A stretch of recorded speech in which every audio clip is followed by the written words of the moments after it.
Hello नमस्कार दोस्तों।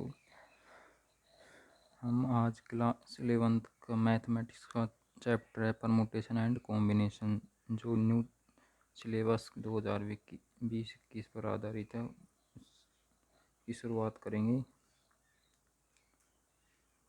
देखिए, चैप्टर वैसे तो बहुत आसान है समझने के बाद। यदि एक बार आपने इस स्टार्टिंग से इसको समझने की कोशिश की तो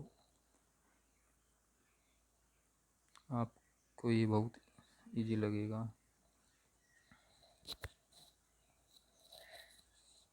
शुरुआत करते हैं permutation and combination. Class 11th mathematics RBSC permutation and combination, क्रमशः एवं संचय। देखिए, इससे संबंधित जो भी इस पर डिक्शनरी आधारित है हम उनको समझेंगे पहले। जैसे फैक्टोरियल, इसको बोलते हैं क्रम गुणित। क्रम गुणित यानी प्रथम n प्राकृत संख्याओं की गुणनफल को क्या कहते हैं? क्रम गुणित।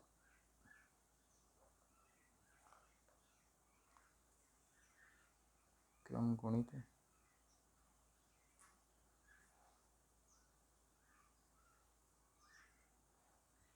फैक्टोरियल।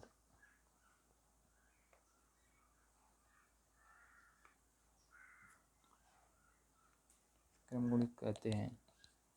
देखिए, इसको किससे प्रदर्शित करेंगे, यानी कि इसके जो परिभाषा दे रखी है इसका, जैसे गणितीय रूप, यानी कि इसको या तो जैसे इससे प्रदर्शित करते हैं फैक्टोरियल n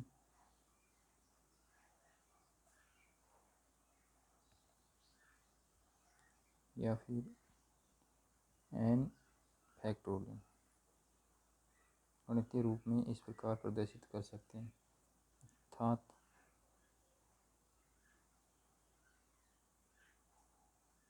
n फैक्टोरियल का कैसे लिख सकते हैं? 1 2 3 4 डॉट n-1 n, यानी कि ये जो प्राकृत संख्याओं का गुणनफल, प्रथम n प्राकृत संख्याओं का गुणनफल ही क्या होता है? Factorial n। दूसरे प्रकार से हम समझा सकते हैं, जैसे कोई लिया 3 फैक्टोरियल। 3 फैक्टोरियल यानी 3 का फैक्टोरियल, तो इसको लिख सकते हैं 1 इंटू 2 इंटू 3 2 3, यानी कि इसकी वैल्यू क्या आएगी? 6। इसी प्रकार 4 का फैक्टोरियल, इसकी वैल्यू क्या आ जाएगी? 1 इंटू 2 इंटू 3 इंटू 4, यानी कि कितनी वैल्यू आएगी? 1 into 2 2 into 3 6 6 into 4 24।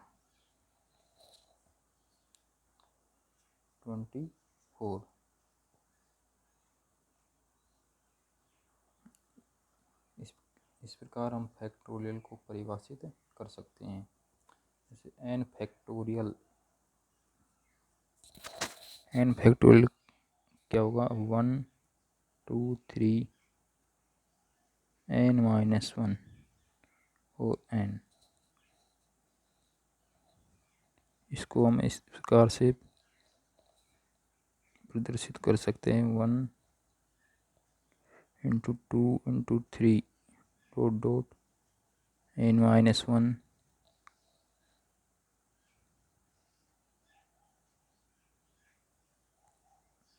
n into n।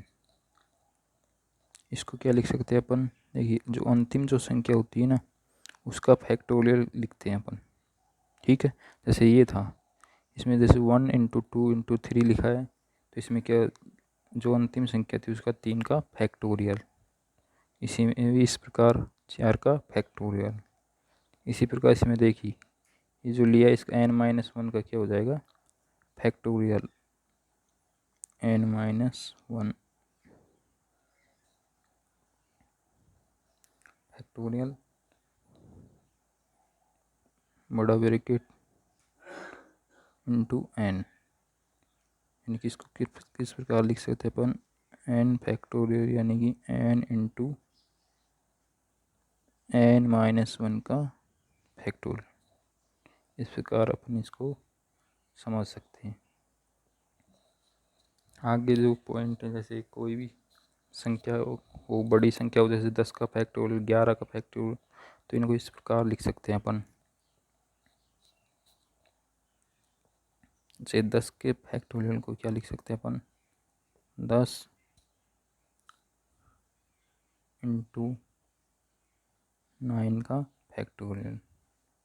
और भी जैसे 9 का फैक्टोरियल को क्या लिख फैक्टोरियल 9 8 इस प्रकार प्रदर्शित कर सकते हैं।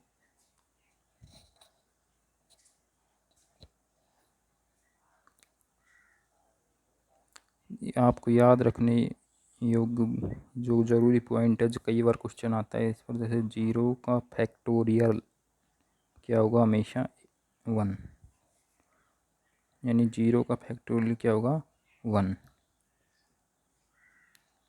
एक और ध्यान रखने की बात यह है कि किसी भी यानी भिन्न जो संख्याएं, भिन्न के रूप में, भिन्न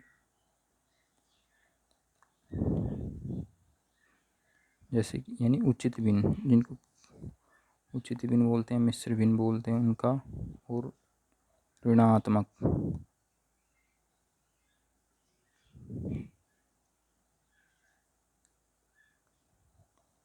ऋणात्मक पूर्णांक, इनका क्या नहीं होता है, फैक्टोरियल, यानी क्या नहीं होता है, क्रम गुणित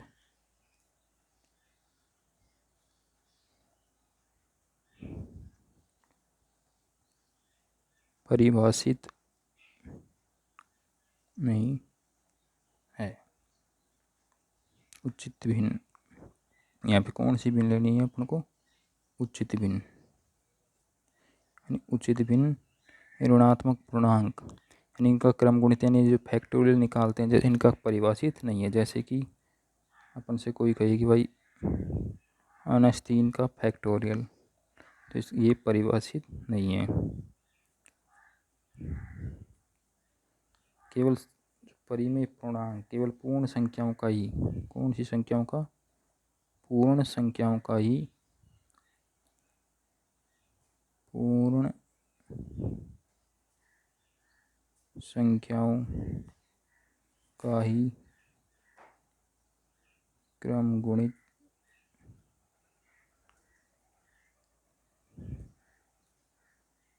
परिभाषित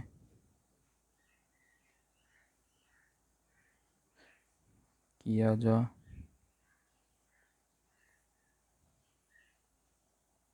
सकता है। पूर्ण संख्या है उनका ही क्रम गुणित परिभाषित किया जा सकता है।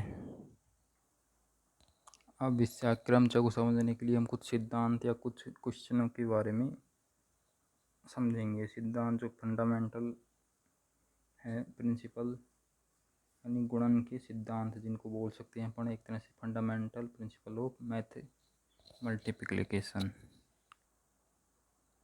इनकी हम देखेंगे गुणन के कुछ आधारभूत सिद्धांत हैं। फंडामेंटल प्रिंसिपल ऑफ मल्टीप्लिकेशन, जैसे मैं आपको कहूँ कि जैसे कोई घटना ए है, कोई घटना है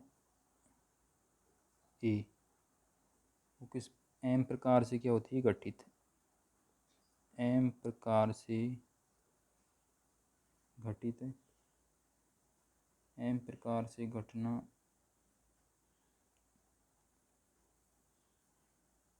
एम प्रकार से घटित, और कोई घटना है बी, यह घटना बी वह एन प्रकार से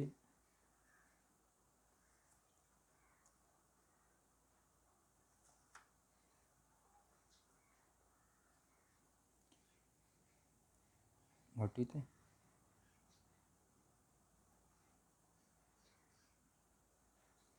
बी प्रकार से घटित होती है। तो इस प्रकार हम कह सकते हैं कि अर्थात घटना ए और बी आपस में संबंधित नहीं है, ठीक है। यानी घटना ए तो एम प्रकार से घटित होती है, घटना बी एन प्रकार से घटित होती है। लेकिन तब दोनों घटनाएं और बी को संयुक्त रूप से m गुणा n प्रकार से घटित हो सकती हैं। यानी कि ए और बी जो घटना है संयुक्त रूप से m गुणा n प्रकार से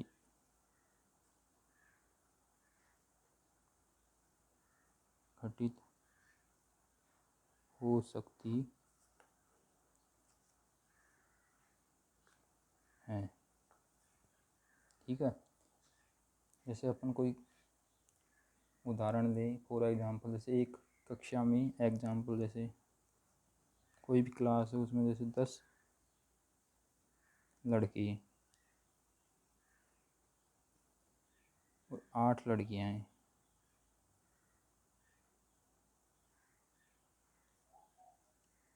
यदि किसी फंक्शन में कोई टीचर एक लड़का तथा एक लड़की का चयन करना चाहता है, तब लड़के तथा लड़की संयुक्त रूप से कुल कितने प्रकार से चुने जा सकते हैं।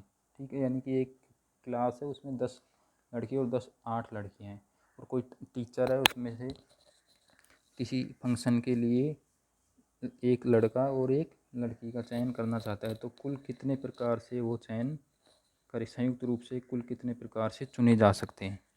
तो देखिए इसमें जैसे ऊपर बताया था, यदि ये घटना संयुक्त रूप से होगी, क्या संयुक्त रूप से, तो क्या हो जाएगा m गुणा n, यानी 10 गुणा 8, 80 प्रकार से चुने जा सकते हैं। इसी प्रकार अपन और एग्जाम्पल ले सकते हैं।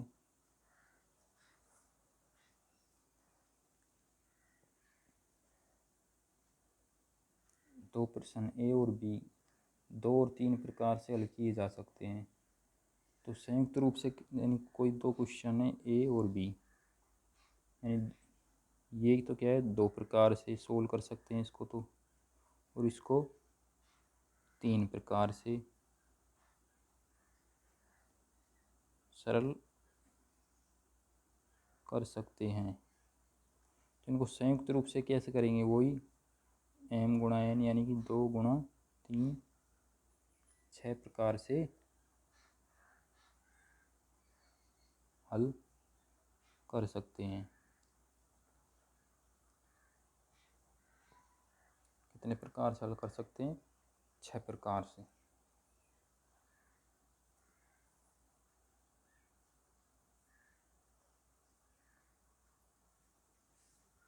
अगला एक सिद्धांत है फंडामेंटल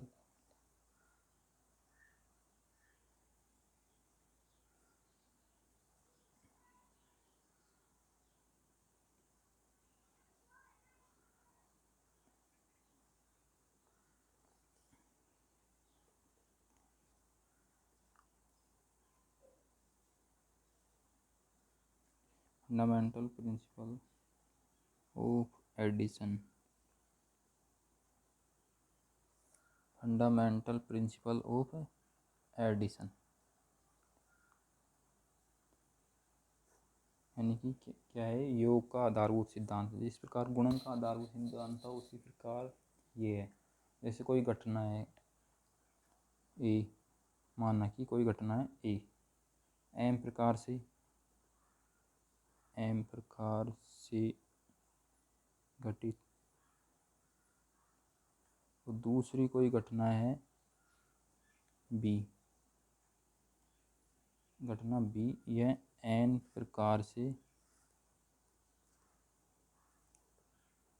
घटित होती है। ठीक है, तो दोनों घटनाएं एक साथ घटित नहीं हो सकती। तब घटना ए या बी, यानी कि यदि दोनों घटनाएं एक साथ घटित नहीं होंगी, यानी ए और बी दोनों घटनाएं यदि एक साथ घटित नहीं होंगी, तब तब घटना ए या बी,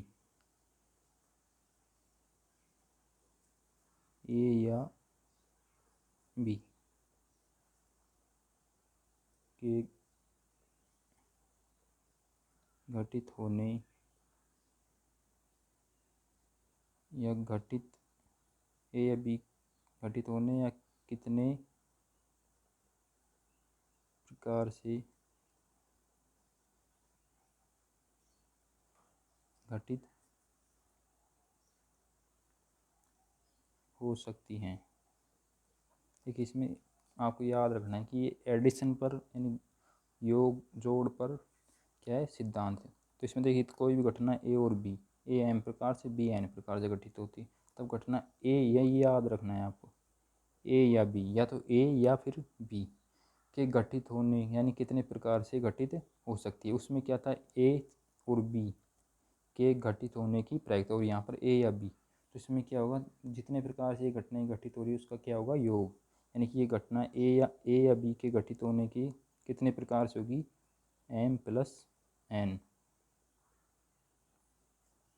प्रकार से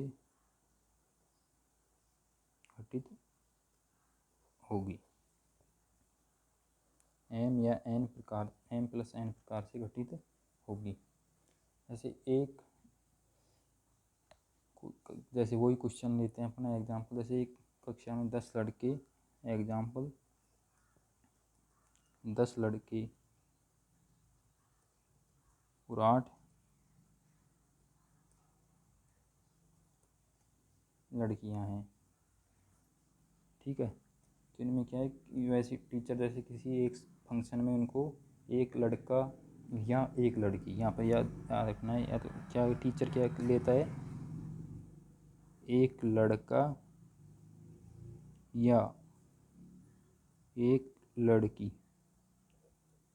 एक लड़का या लड़की का चयन करना चाहता है, तब लड़का या लड़की कितने प्रकार से चुने जा सकते हैं। तो ये कितने प्रकार से चुने जा सकते हैं ये बताना है, यानी कि लड़का या लड़की कितने